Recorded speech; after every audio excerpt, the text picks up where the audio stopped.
The main data source used for updating the CPI basket is the Income and Expenditure Survey that's conducted over an entire year.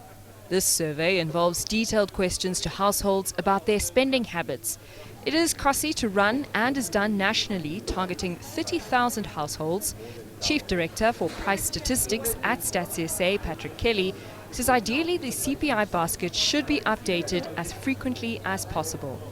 We have not had a survey for a number of years, so we now are working with survey data from 2023. The last time we ran a survey was 2014-15.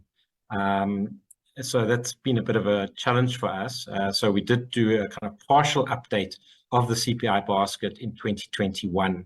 Stats SA has reiterated the importance of this update to enhance the integrity and credibility of the CPI data. Really important for enhancing the credibility and integrity of the CPI data. We do want the CPI to reflect as closely as possible current spending patterns, what households are actually spending their money on.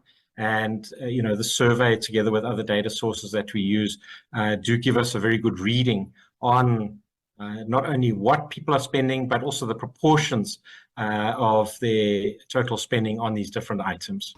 The largest contributors to the total consumer price index basket are housing, which includes electricity and municipal services at over 21%, followed by food at 17%. Financial services and insurance, particularly medical aid, make up about 6%. Transport constitutes 12% of the CPI basket, with fuel alone accounting for 3.5%. Some economists have suggested an adjustment of the weighting may further enhance the data. I mean, if you look at the food inflation basket, food itself, in the inflation basket itself, food accounts for 15%.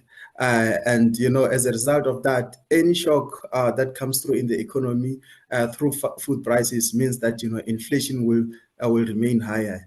And if inflation is higher, it means that the Reserve Bank will try to fight it by keeping interest rates higher or by hiking interest rates.